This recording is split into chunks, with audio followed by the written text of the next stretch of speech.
저에게는 8년 사귄 남자친구가 있었어요. 대학교 입학을 하자마자 저에게 반했다면서 쫓아다녔던 친구였어요. 나이는 동갑입니다. 사실 대학교도 공개를 하고 싶지만 그렇게 되면 현실의 학교에 누가 될 것 같아서 공개할 수는 없는데요. 다들 부러워하고 꽤 괜찮다고 여기고 선망하는 그런 학교입니다. 사실 처음에는 대학에 들어가자마자 이렇게 제가 좋다며 쫓아다니는 남자가 있다는 것이 신기해서 호기심으로 사귀었어요. 얘가 키가 크지도 않고 약간 외동아들 같은 그런 스타일의 귀염상이었죠. 지금 생각해보면 제가 눈이 삐어도 한참이나 삐었지 않았나 싶기도 합니다. 그런 애기 같은 페이스인 남자애가 뭐가 좋다고. 사귄 게 후회 막심이에요. 앞서도 말했듯이 말짱하게 곱상한 남자가 저한테 반했다고 하니까 좋았던 것 같아요. 그냥 그 말에 홀리지 않았나 싶네요. 아무튼 고등학교 다닐 때만 해도 모범생이었던 저는 한 번도 남자친구가 없었던지라 대학 입학과 동시에 남자친구가 생겨서 그저 신기했던 기분이랄까요? 그랬던 것 같아요. 그때는 잘 몰랐었지만 지금 생각해보니 그렇게 철이 없어서 이런 남자친구를 만난 것 같아요. 제 남자친구는 전라도 사투리로 약간 졸갑스럽다? 라는 표현이 딱 맞을 정도로 주변머리가 없긴 했어요. 이랬다 저랬다 하면서 줏대가 없어도 너무 없고 말도 많고 또 가벼워서 사람이 가벼워 보이기까지 하곤 했었죠. 하지만 그놈의 정이 뭔지 참 해맑더라고요. 그냥 소녀처럼 세상을 다 가진 듯 해맑고 그런 모습이 좋았고 편했었죠. 그리고 누구나 다 알았던 캠퍼스 커플이라 후배들도 다들 부러워하곤 했어요. 그래서 좋은 캠퍼스 커플 롤모델이 되고픈 욕심이 더 있었던 게 사실입니다. 남자친구 덕분에 다른 사람과는 일체 교제도 한번 못 해봤네요. 지금 생각해보면 얼마나 바보 같은 짓이었는지 뒤늦게 후회를 해봅니다. 하지만 그때 남자친구와는 모든 사람들이 다 결혼에 꼴이 날 것으로서 생각할 만큼 항상 붙어 다녔어요. 저에게도 다정했고 사랑한다는 표현도 자주 했었거든요. 그러다가 졸업을 하면서 서로 다른 지역으로 발령을 받게 되었습니다. 그때부터였던 것 같아요. 서로 만나는 횟수가 줄어들었거든요. 그래도 저는 의심하진 않았어요. 만남 횟수만 줄어들었을 뿐이지 톡으로 수시로 연락을 하고 지냈으니까요. 결혼 말도 구체적으로 오갔고 이미 양가 부모님께서도 다 알고 계셨고 전 조금씩 결혼 준비를 하고 있었던 참이었죠. 그러던 어느 날 뜬금없이 고등학교 동창인 친구가 저에게 다급하게 연락을 해왔습니다. 아주 숨 넘어가는 목소리로 그러더라고요. 야, 놀라지 마라. 세상에 내가 있잖아. 하객 알바를 하러 여기 왔는데 학생 때 네 남친이 신랑이었어. 분명히 네 남친이 맞아. 얼굴도 이름도 똑같더라고. 너 헤어졌어? 그러면서 제가 웃으면서 그랬어요. 너 나 웃기려고 전화한 거지? 장난도 그럴싸하게 쳐. 그런 걸로 내가 놀라 자빠질 줄 아니? 어쩌냐기도 통화하고 톡도 날리고 했는데 무슨 소리를 하니? 했더니 자기도 분명히 저에게 남친이랑 헤어졌다는 말은 못 들어서 자기 눈을 의심했는데 분명하다고 했어요.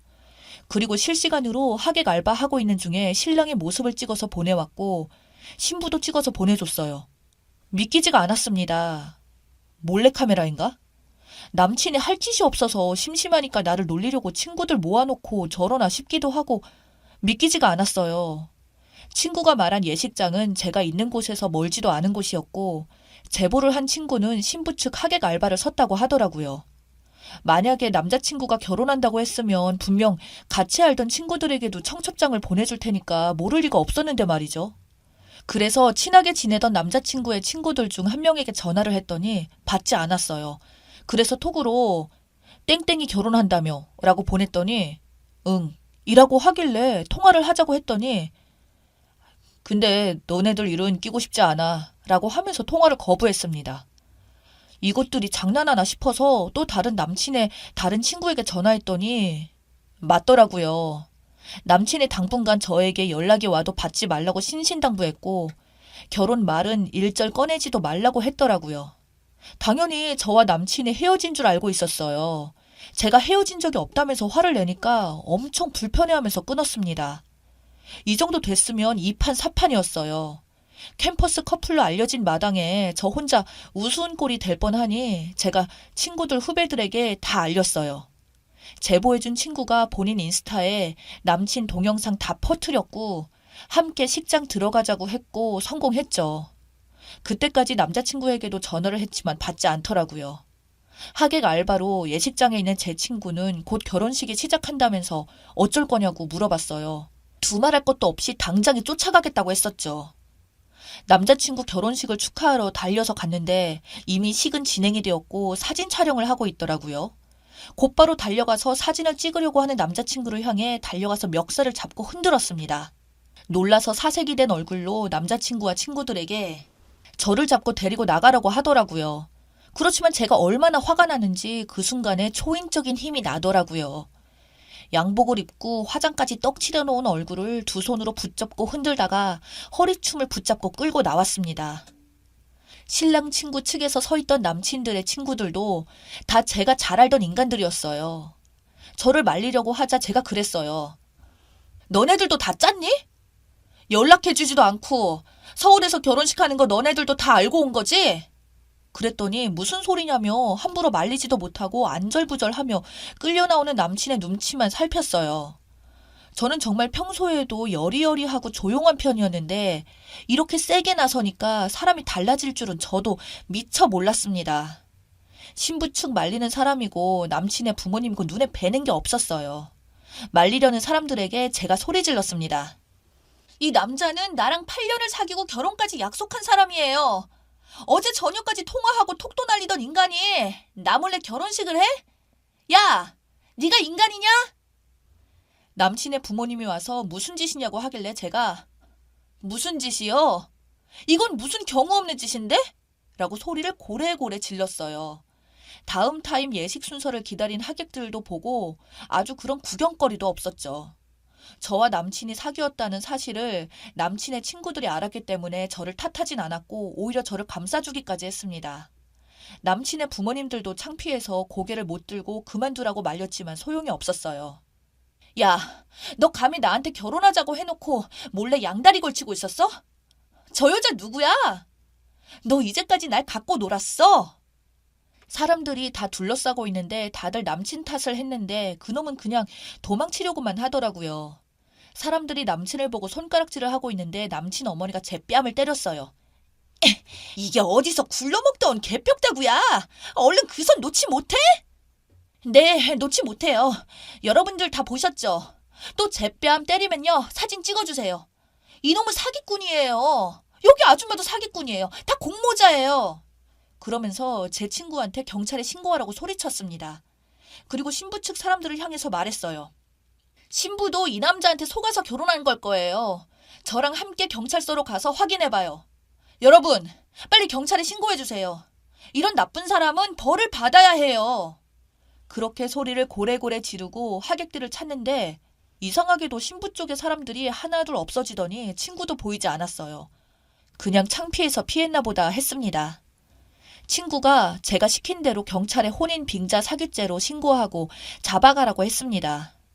남친 친구들은 저에게 진정하라고 하면서도 내막을 알고 나자 저를 오히려 도왔어요. 아마도 잘 달래서 적당히 보낼 참이었던 거죠. 남친의 친구들 모두가 남친과 함께한 시간만큼이나 끈끈한 우정이 있었는데 물론 남친은 결혼식을 참석한 걸 미안하게는 생각했던 거죠. 물론 남친이 저와 헤어지고 결혼하게 되었다며 알겠다고 했어요.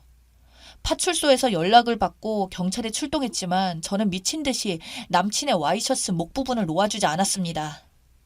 남친은 반쯤 포기한 상태로 알아서 하라는 식으로 그냥 차분하게 잡혀 있더라고요. 남친의 아버지는 도저히 민망스럽다고 도망가고 남친 어머님은 저를 못 잡아먹어 안달이었어요.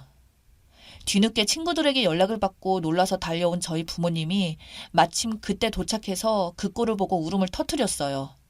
그런 와중에 또 남친 어머니는 저와 저희 부모님께 막말을 해대더라고요. 세상에 세상에 착한 줄만 알았더만 이런 막 나가는 애였네. 자식 교육을 어떻게 시키는 거예요? 남의 결혼식을 파투낸 거 다 책임져요. 그래서 제가 책임질 테니까 경찰서로 바로 가자고 했습니다. 그랬더니 남친이 저희 부모님 앞에서 무릎을 꿇고 잘못했다고 빌더라고요. 남친 어머님이 무슨 잘못을 했다고 빌고 자빠졌냐고 난리였어요. 예식장 관계자가 다가와서 다음식을 해야 하니까 제발 자리를 비키던지 경찰서에 가서 해결하라고 난리를 떨었어요.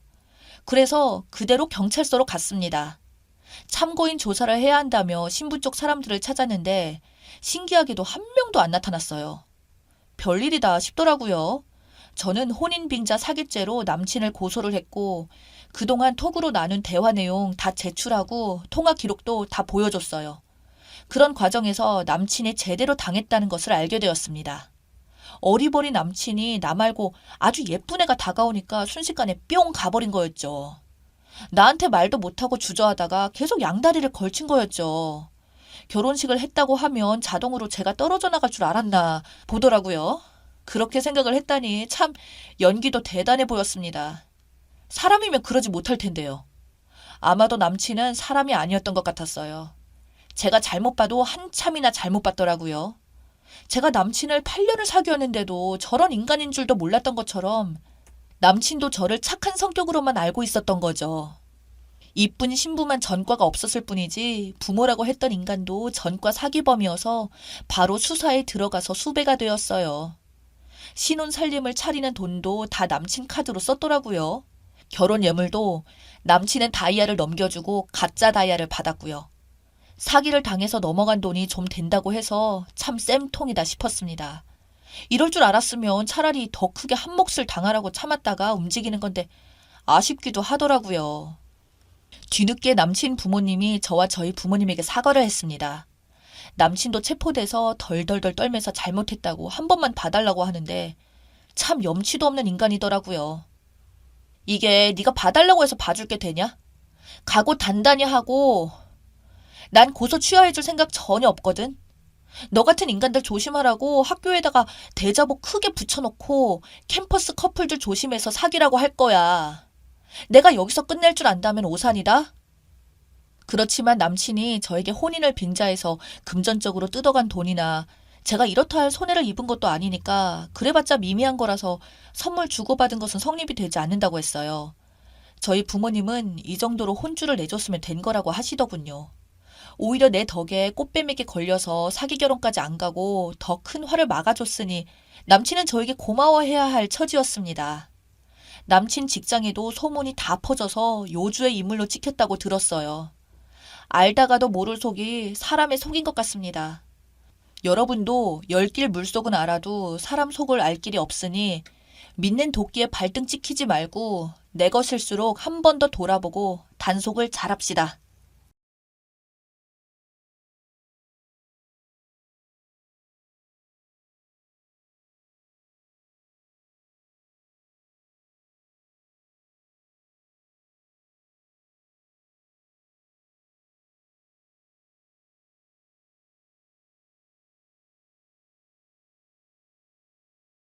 안녕하세요. 저는 50대 중반의 여성입니다. 지금 생각해보면 이혼 그게 뭐라고 여태 그 모진 세월들을 견디고 또 견뎌냈나 싶네요. 저는 27살 나이에 남편을 만나 결혼을 하게 되었습니다. 지금 시대야 27살이면 결혼하는 게 빠르게 느껴질 수 있지만 그 당시에는 반대로 저희 집안에서 어찌나 성하셨는지 사돈의 팔촌까지 동원해서 남자와 선을 보게 하시다가 집안도 나쁘지 않고 남편 직업도 괜찮으니 빨리 결혼하라며 강제로 떠밀다시피 하는 바람에 결국 지금의 남편을 만나 식을 올리게 되었습니다. 지금 시대에서는 상상조차 할 수 없는 일이었지만 저는 또 그게 그 당시에는 맞다고 생각했어요. 연애의 감정보다는 마땅히 때가 되었으니 해야 된다는 그런 의무감으로 한 결혼 같네요. 그래도 연애 아닌 연애할 때는 남편이 참 듬직해 보였고 오로지 저만 좋아한다는 그런 모습에 저도 이 남자 말고 다른 남자를 만나봐야 여전히 집안에서 스트레스를 줄 테고 또한 나를 이렇게 좋아한다고 하니까 그냥 그때는 그렇게 넘어갔던 것 같네요. 저희가 서로 마음에 든다고 하자 집안에서는 이때다 싶었는지 만난 지 2달도 채 되지 않아 상견례를 바로잡았고 정말 번갯불에 콩을 볶아 먹듯이 저희 결혼식은 그렇게 이루어졌습니다.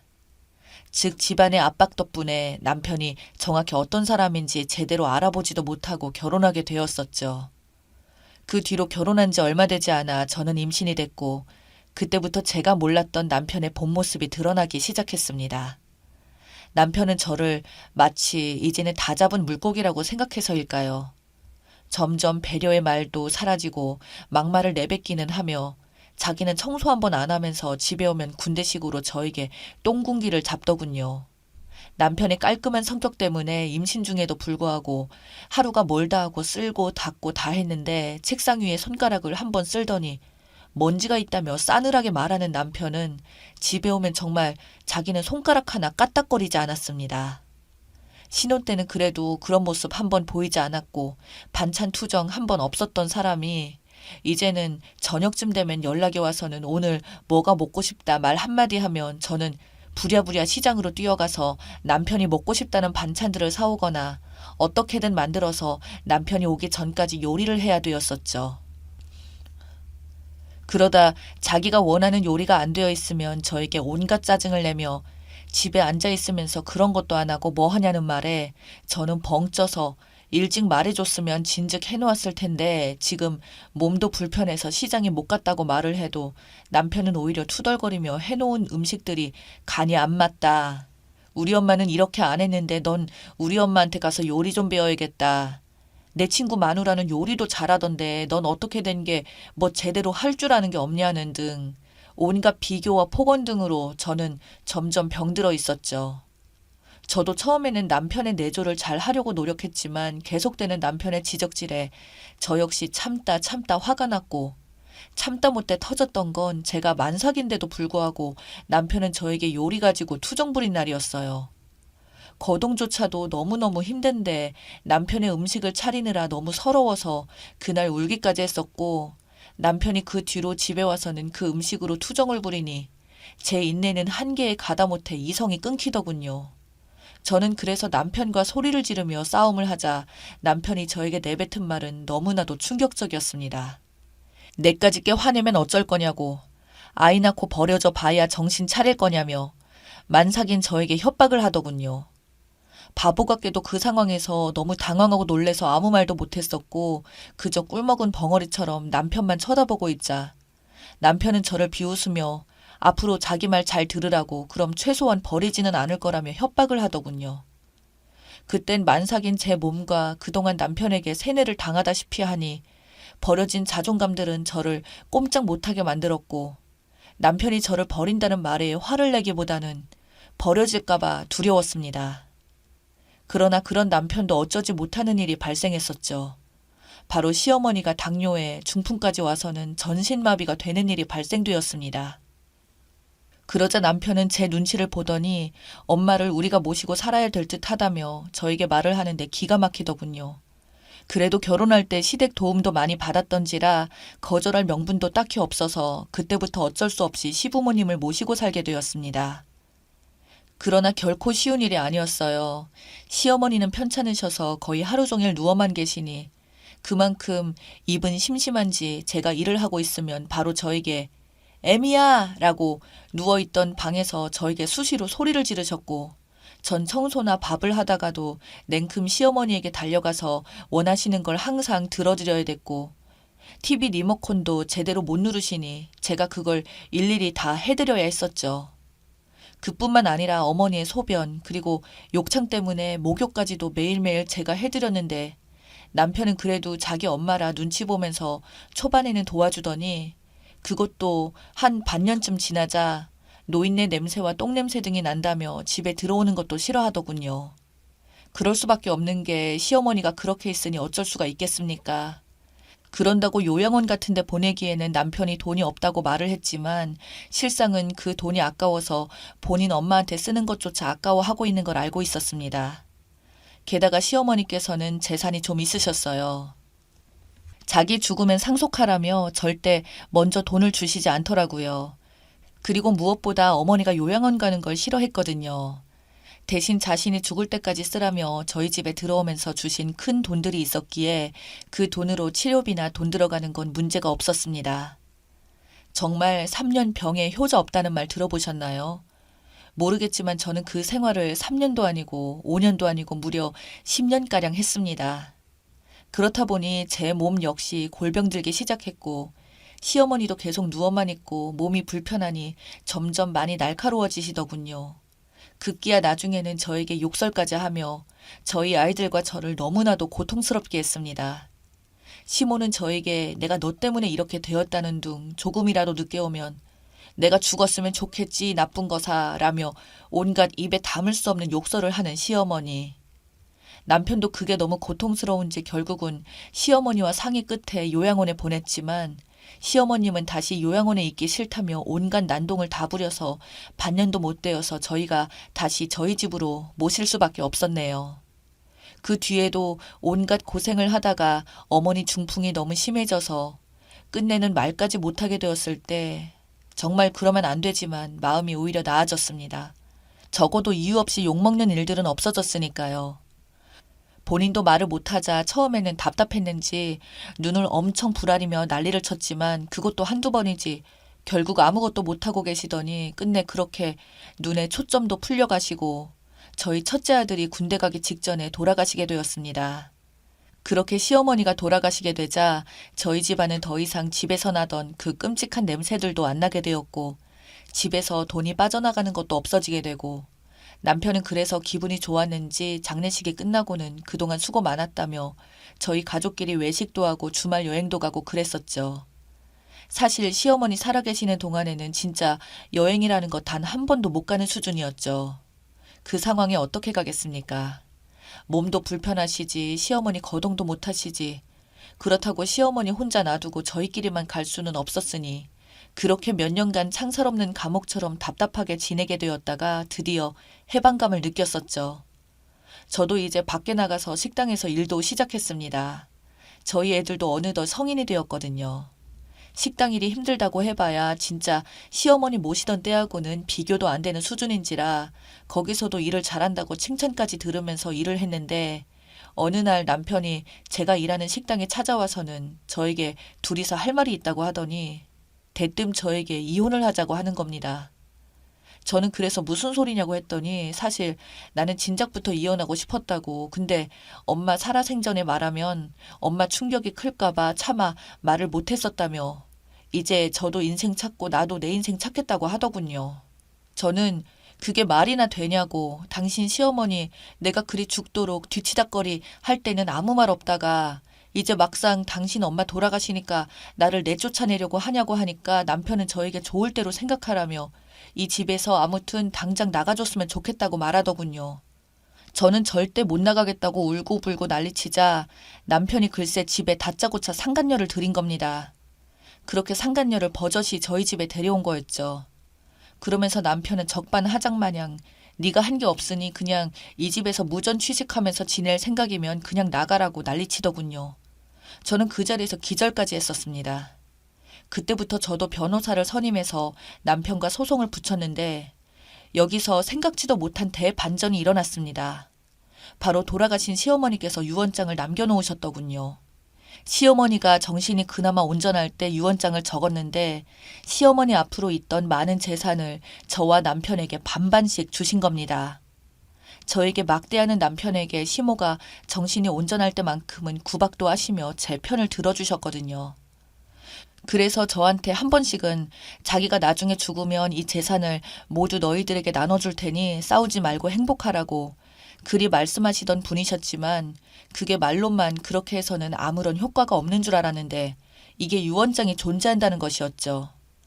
문제는 남편 놈이 그걸 전부 다 위조한 게 들통이 나서 상속인에게 결격 사유에 해당된다는 것이었습니다. 남편은 그제서야 저를 찾아와 손이 발휘되도록 빌기 시작하더군요. 자기가 잠시 미쳐서 잘못 판단을 했다면서요. 하지만 저는 이미 고소장 접수했으니까 헛소리 하지 말고 시어머니 재산은 모두 내가 받아서 우리 자식들과 평생 잘 먹고 잘 살 테니 너는 네가 버는 그 쥐꼬리만한 돈으로 그 상간녀와 재혼해서 잘 살라고 말하고는 그 많은 재산을 전부 제가 받아올 수 있게 되었습니다. 진짜 남편 놈 하루가 멀다 하고 저를 매일 찾아와 무릎까지 꿇면서 싹싹 비는데 이제는 거의 매일같이 보니까 너무 지겹더라고요. 그래서 저는 매일같이 찾아오는 남편에게 말했습니다. 이제는 우리 되돌리기에는 너무 늦었다고 그러니 더 이상 추한 짓 그만하고 네가 진짜 사랑하는 그 상간녀와 행복하게 살라고 하니까 끝내 남편이 폭발하여 저에게 폭력까지 써서 경찰서에 끌려갔습니다.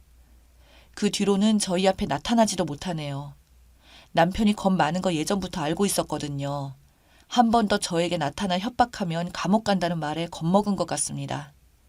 덕분에 집에서 식모살이를 하던 제가 이제는 부엌에서 벗어나 지금은 어느 집 사모님들처럼 행복한 생활을 누릴 수 있게 되었네요. 더 이상 제 인생에 남자는 필요 없고 오로지 저희 아이들만 잘 키워서 나중에 결혼할 때 도움이나 많이 줄 수 있으면 좋겠네요.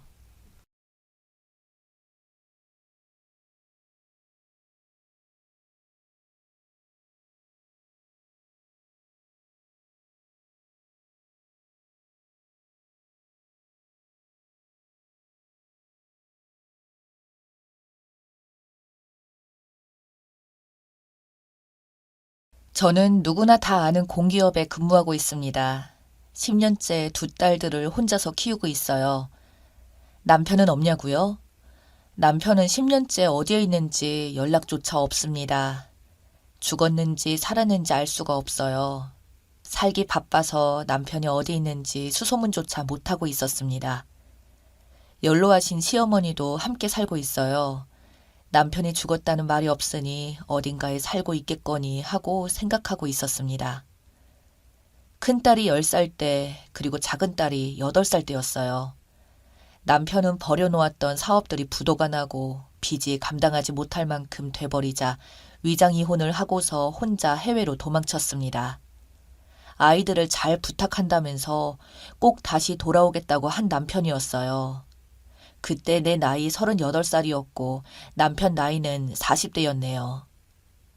남편은 결혼 전 누구나 다 아는 대기업에 근무하고 있었는데 꿈이 큰 사람이어서 늘 오너가 되기를 갈망했었죠.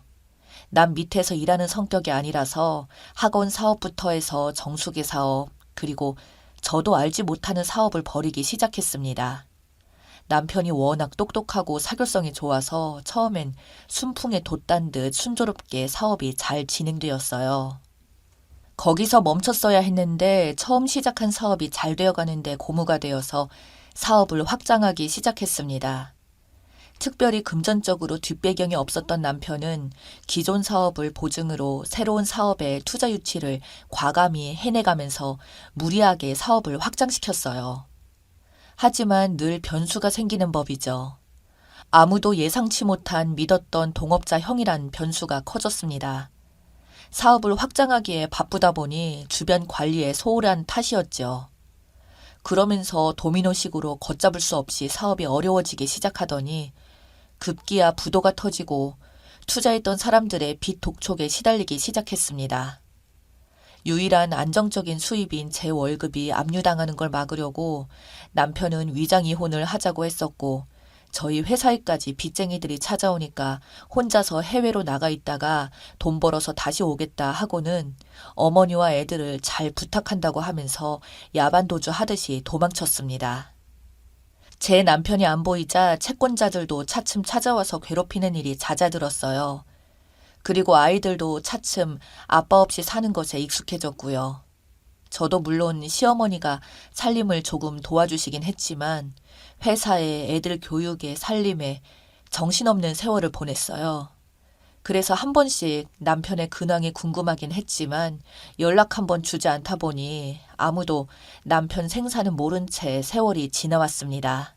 서방님이 두 분이나 계셨지만 남편의 의중에 따라 맏며느리 역할은 절대 소홀해하지 않았습니다. 곧 죽는다 해도 장남인 자기 역할을 동생들에게 내놓는 성격이 아닌 것을 알았기 때문이었죠.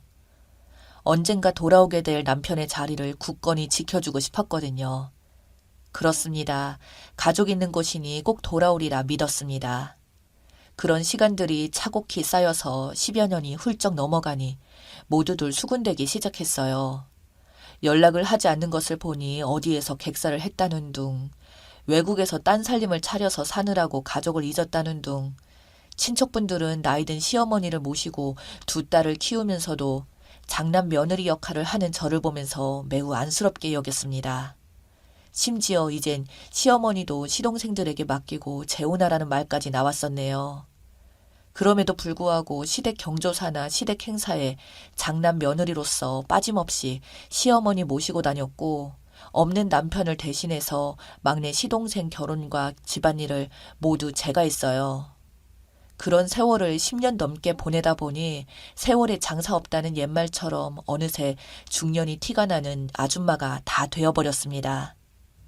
남편 떠날 때 모습 그대로 유지하고 싶었지만 날씬했던 몸매는 뱃살이 두둑해졌고 얼굴엔 세월의 흔적이 고스란히 남아있으니 지금이라도 남편이 온다면 생소하고 어색해하지 않을까 하고 걱정되기도 했습니다.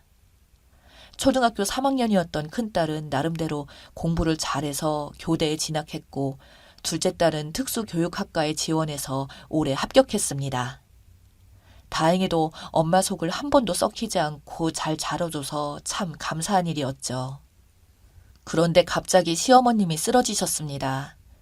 노환으로 몸이 많이 안 좋으셨는데 가벼운 감기 증상이 폐렴으로 발전하면서 돌아가시게 되었습니다.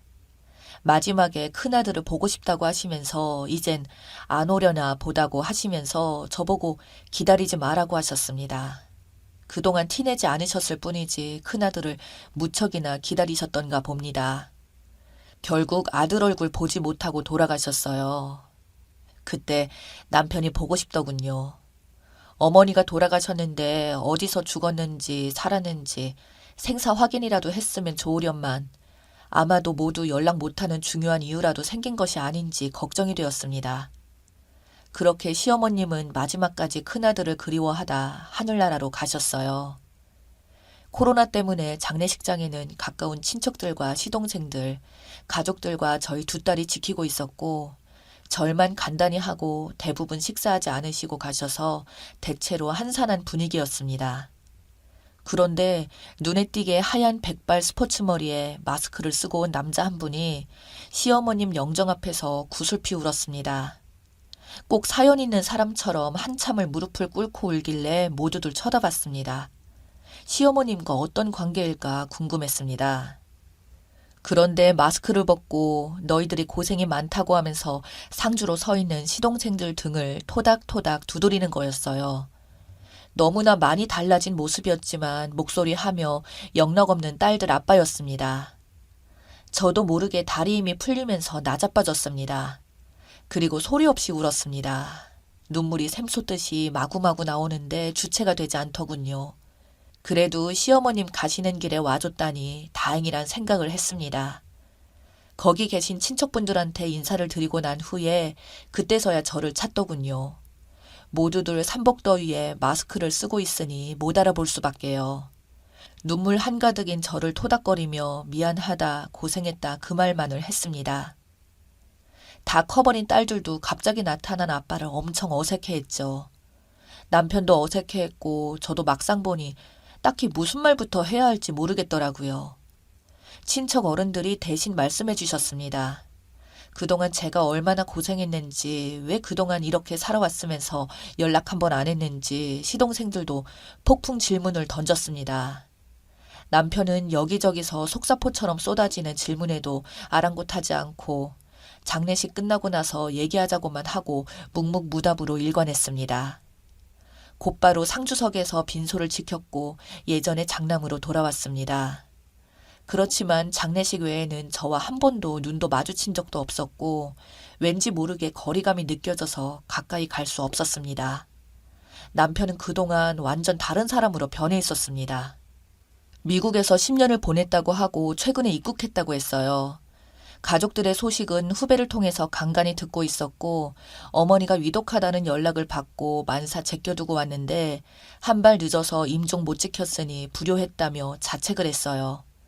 그동안 미국에서 부동산 중개업을 하고 자리를 완전히 잡을 때까지 고생이 이만저만이 아니었다고 했습니다. 그놈의 병 때문이었네요. 사업병 때문에 일에 집중하느라 그 세월을 다 보내버린 거였습니다.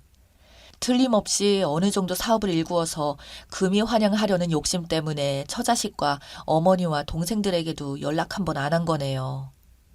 장례식이 끝난 후 식구들이 모두 집에 모였습니다. 시동생들이 형 왔으니 오래 머물러 가라고 했고 아니면 저를 데리고 가라고 했습니다. 이제 그만 떨어져 살라면서 형수도 이번 기회에 회사 퇴직하고 형 따라가라고 했습니다. 남편은 안 된다고 단호히 말하더군요. 미국에 당장 돌아갈 거고 정리가 잘 되면 돌아오겠다고 했는데 언제라고 기약할 수 없다고 했어요. 그리고 딸들 결혼식 때는 무슨 일이 있어도 온다고 다짐을 하는 걸 보니 영원히 이곳을 떠나려는 심산인 것 같았습니다. 그리고 딸들 결혼식 자금과 대학비를 보내주겠다고 하면서 저희는 위장 이혼이 아니라 진짜 이혼을 하자고 해서 깜짝 놀랐습니다. 그동안 시어머니 모시고 딸들 키워준 것 보상해주겠다고 했어요. 그리고 굳이 집을 놔두고 호텔에서 지내더라고요. 저한테 전혀 애정 없이 보였고 남남 같아졌더라고요. 혹시나 여자가 있지 않나 물어볼 필요도 없겠더라고요. 그리고 무엇이 급한지 문자로 제 명의로 된 새 아파트를 주겠다고 했는데 거절했습니다. 이것 먹고 떨어져라는 기분이 들어서 정말 싫었어요. 정말로 진짜 이혼한 것 같아서 싫었죠. 난 단지 남편이 꼭 돌아오겠다는 말만 믿고 내 가족이라서 시부모님도 모셨고 시동생들도 함께 챙겨왔는데 나를 남보듯 하다니 슬펐습니다. 그러다 이왕 이렇게 된 거 이혼하자고 했습니다. 그리고 남편에게 제안을 했어요. 나에게 진짜로 보상을 하고 싶으면 지금 가지고 있는 것의 80%를 달라고 했습니다. 그거 주고 떠나라고 했어요. 지난 10년 동안 내 모든 것을 당신의 자식과 시어머니 봉양에 그리고 내 그동안의 세월을 쏟아부었으니 80%도 아깝지 않을 것이라고 했죠. 그렇지 않고서는 절대 놔줄 수 없다고 했습니다. 다 주고 떠나던지 우리 가족들 옆에서 나와 있던지 당신이 결정하라고 했습니다. 고개를 끄덕끄덕하며 깊이 생각해보겠다고 하고서는 미국으로 소리 소문 없이 떠났습니다. 이런 식으로 다시 떠난 남편, 아직도 그런 남자를 나는 남편이라고 부르고 있으니 한심하네요. 아무리 10년 동안 떨어져 있었다고 해도 그래도 저는 아직도 두 딸을 낳고 키워온 와이프인데 저한테 아무런 감정이 없는 걸까요? 저는 남편이 그동안 어찌 지내는지 아직 많은 것들이 궁금하기만 한데 마주 앉아 다행히도 얘기도 나눠보지 못하고 홀연히 떠나갔네요. 어디 간다 말도 없이 가는 남편이 야속하기만 합니다. 적어도 애들을 어떻게 키웠는지 어떻게 생활했는지는 물어봐야 하는 건 아닌지 정말 너무 서운해서 눈물이 납니다. 연락처도 알고 있으면 전화 한 통도 하기가 그리 힘들었을까요? 그리고 미국에 도착했으면 도착했다고 연락해주면 어디가 덧나나요? 그리고 딴 여자 만나서 살림 차렸으면 그랬다고 말해주면 안 되나요? 그리고 나를 싫어하는 건 태도로 이미 알고도 남겼는데 애들 엄마로서 그냥 대해주면 안 되나요? 내 남편이 집을 떠나 있었던 10년 동안에도 이렇게나 남편 때문에 힘들지 않았는데 막상 실물을 영접하게 되니 정말 힘듭니다. 무표정한 얼굴과 지극히 냉정한 말투, 그리고 거리감 등이 저를 힘들게 했습니다. 처음부터 나타나지 않았다면 모를까 갑자기 뿅 나타났다가 10년 전에 야밤에 몰래 도망쳤던 것처럼 이번에도 도망치듯이 가버리니 지난 날이 후회가 되네요. 그러던 중 어느 날 미국에서 남편에게서 전화가 왔습니다. 저번에 결정을 하라는 저의 말을 깊이 새겨듣고 진지하게 생각을 많이 했노라며 미국에서의 삶을 정리하고 한국으로 돌아가겠노라고 했습니다. 바로 함께 살거나 하진 않겠지만 가족과 가까이서 지내고 싶다고 했어요. 가족은 함께 지내야 가족인데 가까이 살겠다니 괜히 어줍잖은 책임감을 안겨준 건가 싶어 그럴 필요 없다고 했습니다. 여태 하고 싶은 대로 하고 살았으니 이제 와서 처자식이 발목 잡고 싶지 않다고 했고 편한 대로 하고 살라고 했습니다. 아무튼 미국 생활을 차츰 정리해 갈 테니 조금만 기다려 달라고 하더군요. 언뜻 들으면 정말 반가운 소리 같지만 미국 생활 접는데 정리할 시간이 또 얼마나 걸릴지 알 수 없는 노릇입니다. 남편의 사업에 대한 영광과 욕심을 다 아는 처지라 쉽게 정리하기까지 엄청난 시간을 갖고 기다려야 할 것 같기에 저는 기다리지 않겠노라고 말했습니다. 남편은 또 언제 올지 기약이 없습니다. 이제 기다리지 않고 두 딸에게만 기대서 내 인생을 새로 다시 출발해야 할 것만 같습니다. 위장 이혼을 하고 처자식을 버리고 갔을 때 10년 전에 이미 남편은 우리 가족이 아니었음을 이제야 깨닫습니다. 여러분들, 저희 새로운 출발을 응원해 주세요. 읽어주셔서 감사합니다.